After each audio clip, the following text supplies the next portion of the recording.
Do thotë që edhe ata që votojnë për PD-n, edhe ata që votojnë ndoshta për PS-n, kanë një perspektivë pozitive. Mendojnë që ne u bëjmë një fushat më të mirë. Tani kjo është e rëndësishme, sepse ata na shohin në terren.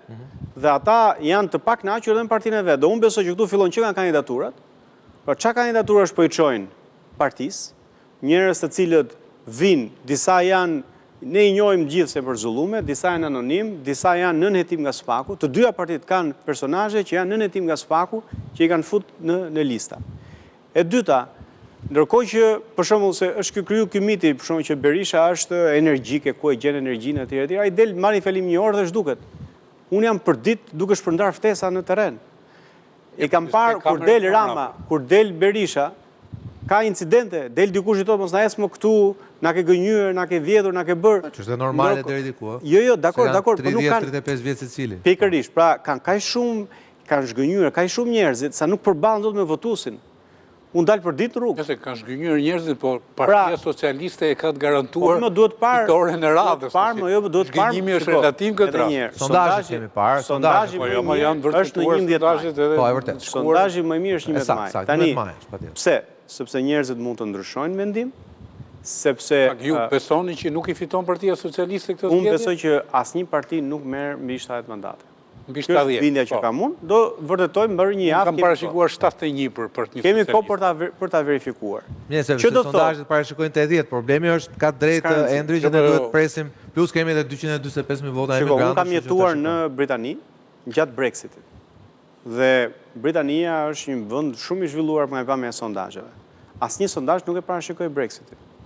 Njëkohësisht, disa muaj më vonë, u bën zgjedhje në Amerikë. Asnjë sondazh nuk e parashikoi fitoren e Trumpit. Prandaj them që sondazhet, ndërkohë që edhe kur bëhen shumë mirë. Në Shqipëri, sondazhet janë konfirmuar përgjithsisht në këto zgjedhje të fundit. Edhe në Britani ishin konfirmuar prej 200. Jo, nga rezultatet de facto. Endri, vetëm një gjë duhet të thonë. Unë jam dakord, unë jam për shkak edhe unë për 2016 unë shkoj shpesh në Britani, kuptohet se është më se quaj teorikisht si ose shpirtërisht si shtëpinë time 2 dhe 2016 si çdo vit e vizitoja shpesh dhe kam qenë ndoshta i vetmi që e ka shkruar edhe publikisht në Shqipëri që fiton Brexit, pasi kuptoi atmosfera. Po se kapnin sondazhet. Sondazhet jo, po atmosfera ishte, unë e kam shkruar pavarësisht sondazheve dhe ashtu doli.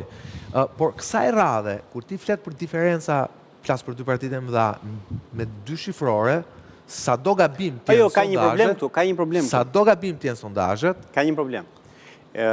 Ka një dobësi PS-ja, edhe PD-ja. Po në këtë rast PS-ja me që qartazi duhet jetë partia më e madhe ndër gjithë partitë. Mund të ketë 70 mandate, po se hyn punë. Se po s'patë 71 nuk qeveris dot. Kështu që praktikisht këtu vulnerabiliteti i tyre është nëse bien nga 48% që ka qenë në 2021, bien në 45%, s'është më qeveri.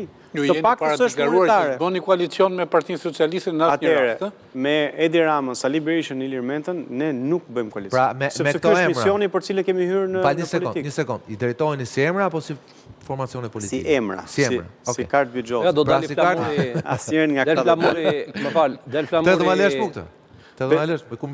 Si numri 2 i partisë që është Flamurit e Partia Demokratike, del Flamuri kandidat për kryeminist. Ka do bëni jo? Mirë, okay, a unë mendoj. Jo, levet pse? Jo, një sekondë, që mos ta kthejmë në humor elektoral. Pra unë mendoj që teza Ridvan Bodja është Ridvan Bodja e Partisë Demokratike, është numri 2. Atëherë. Do flasë seriozisht tani? Seriozisht flas. Okej. Tani, pra nuk është faji ti që tallë Berisha me votuesin. Jo, po në Shqipëri çdo gjë nuk mund tallemi ne. Në Shqipëri çdo gjë mund të bëhet. Unë mendoj që teza është e fortë, pra jo koalicion me këto emra, por pyetja ime shkon më thellë se kaq. Te thelbi asaj që ju thoni. Pra ju nuk përjashtoni temi aleanca paszgjedhore, por përjashtoni mundësinë që Sali Berisha të rikthehet si kryeministër dhe Edi Rama të vazhdojë të jetë kryeministër i këtij vendi. Po kur vjen puna tek formacionet politike që mund të fitojnë zgjedhjet, ju keni një preferencë midis atyre që teorikisht duhet jenë dy grupime më të mëdha, teorikisht. Duhet të kuptojmë kush është arsyeja pse ne kemi hyrë politikës, të paktën personalisht. Se dhe ti na kritikove goxha tek monologu fillimi, po i rikthehemi si diskutim. Ai është provokim. Ai është provokim, po brenda kornizës së të panjohurës. E adresoj. Sepse ajo që unë thash në editoriale fund dhe unë kësaj besoj, unë nuk shkruaj ndonjëherë një gjë që nuk e besoj, herë se kam bërë kur, fal Zotit, nuk kam pas nevojë. Ndoshta po jam shumë bon tani që të gjej nevojë kaq vonë në moshën time profesionale. Ajo që unë them, Endri, është e saktë dhe besoj gjithë jemi dakord. Ne gjithmonë na kanë kërkuar votën, dhe kanë thënë çketi se do e bëjmë, po ma jep një herë votën mua. Dakor, po të iserim... Kjo it's gone. Tjetë puna sistemin e Tiranës, qorë për qorë e kam në bord. Por shu i kam të dinosaurët dhe jap atyre. Që unë të shkoj të këty si votues i zhgënjur, nga klasa e vjetër politike, ti mua duhet më bindësh për para përse unë ty duhet aja votën. Dhe kjo jo për fajnë tonë, për fajnë e dinosaurëve, pa tjetër.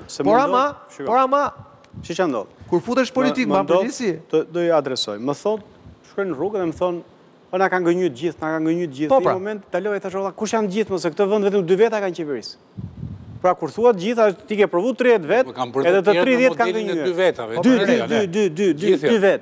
vetë. Kur i ka unë në 2013, ishte ky lart, edhe ky ishte ky poshtë. Ky premtonte ujë 24 orë. U ktheva unë, kishin ndryshuar 6 kryeministra në Angli, 6 kryetarë opozite, e gjeta këtë lart, ky poshtë prapë premton ujë 24 orë. Pra 2 veta kanë gënjur këtë popull. Tani, të dy këta janë në garë, pra përballë nesh, janë këta po konkurrojnë prapë me një premtime. Kështu që të thuar që na kanë gënjur të gjithë, praktikisht është mohosh faktin që na kanë gënjur këta të dy.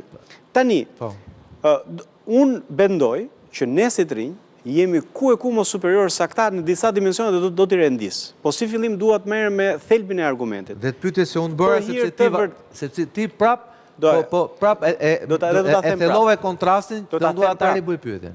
Pra ti the me drejt që nuk janë thjesht dy formacione, po janë 2 persona. 2 njerëz. 2 njerëz, Rama dhe Berisha, cilët kanë bërë rokat me njëri, edhe tentojnë bërë rokat edhe sot. Sakt.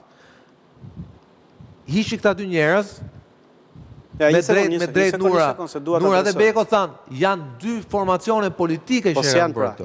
Vetëm kanë ndryshuar kokat, modeli ka qenë i njëjtë. 2 familje. Pra pyetja është, dhe çka ka ndodhur? Nuk e bën me Berishën me Ramën, po e bën me ndonjë nga këto formacionet politike që... Okej, po se duhet të adresoja pjesën e parë një, po nuk po adresoj këtë rikëthem asaj. Dakor, s'ka problem. Kush është thelbi pse kemi në politikës? Unë nuk progresoj dot në Shqipëri, në profesionin tim si pedagog. Nuk progresoj dot.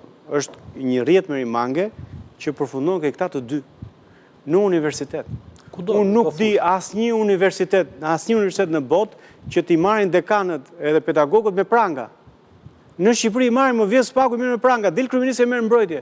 Shkova ke Universiteti i Tiranës, u ktheva nga Oxfordi. Aplikova, ishin 5 vende të lira, asnjë nuk e mora. Aty e kontrollon vajza e Berishës. Tani shkon ke universitet tjetër, kontrollon PS-ja. Pra, dhe më e bukur nuk flet asnjëri as nga PS-ja. Po ja po flas unë. Shkova në Elbasan. Është ajo që do të thënë ka qenë krenaria e Elbasanit kjo Cila? Kombinati metalurgjik. Ka qenë krenaria e Elbasanit, është kthyer në Varrez, nuk flet asnjëra palë, se të dyja palët kanë interesa. Prandaj themi që janë bashku. Tani, në biznes, konkuron në biznes. Këtu vjen PD-ja, heq edhe sanitaret, i heq si sanitaret e veta. Vjen PS-ja ka sanitaret e veta. Oligarkët nuk ndryshojnë. Pra qartazi, këta vjedhin bashk, këta e kanë kap sistemin bashk, dhe unë nuk avancoj dot në sport, në muzikë, në muzikë për shembull, me që më kujtu tani është akoma kyuria e etheve të së prendës brëmba, ata vendosin për festivalit. I kam pa kur kam qenë i vogël. Do ta prishni këtë skemë. Atëherë, po them është koka më se vjen është koka me rimangës. Pra, mundi koka. Shiko, pse është Skënderij Gjinushi? Ish ministri i Partisë Punës. Pse është ai në krye të Akademisë Shkencave? Se ka mbrojtjen e parlamentit. U mblodh parlamenti, nuk ja zgjaste dot jetën, i zgjati mandatin. Tani, thelbi është këtu. Edhe ai është duke hyrë vetë. Pastaj, okay, jam dakord me shëndetimin politik. Një sekond. Jo, para se 8 ministra. Unë nuk e pranoj dot. Nuk e pranoj dot që në 34 vjet, ne nuk pas kemi diplomuar të rinj më të aftë se sa Skënderij Gjinushi. Nuk e pranoj, nuk e refuzoj si fakt. 34 vjet ne kemi diplomuar 1 milion njerëz. Të mbetemi ne në dorë të ish ministrit të Partisë Punës. Të vendosim në parlament dispozicion që t'ia shty mandatin edhe kur i te kalon ligji. Këtu qartës është shenja që këtu ka stagnacion, nuk qarkullon ujë më. Dhe një ujë që nuk qarkullon qelbet. Kështu që edhe për vetë faktin që qarkullojnë gjërat, edhe sigur këta të rinj që të vinë, po t'i lesh ta 34 vjetët qelben, prap duhet qarkulloj. Tani po të them, vetë fakti që njerëz hynë në parlament, vendos këmën ke dera, detyron, pse them unë që nuk bëj koalicion me Ramën dhe Berishën, që të detyrojë rebelimin e brendshëm brenda këtyre partive, që të ngrehen të vetët, ta largojnë atë. Orë zotri, ja ta them, nuk ka problem. Dy opsione ka.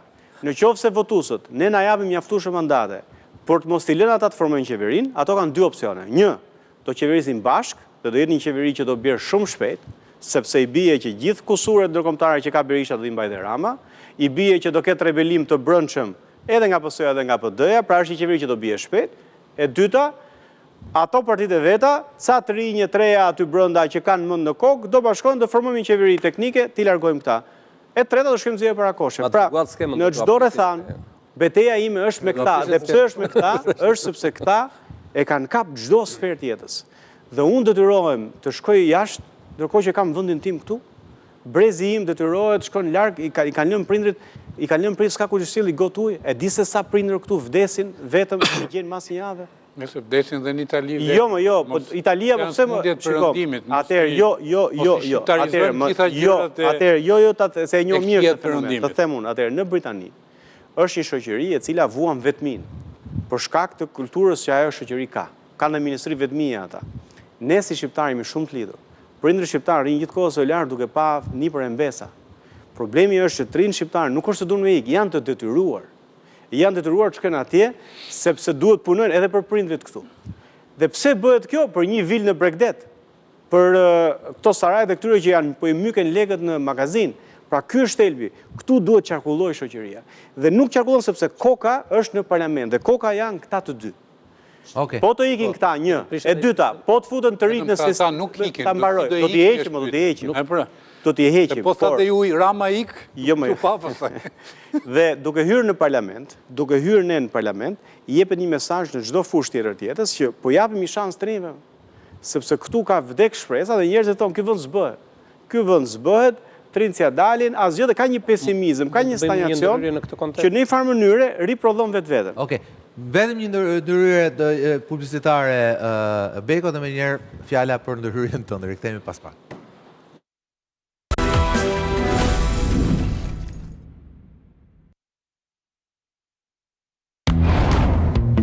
Sot do rimarim kontrollin e internetit. Restart modem.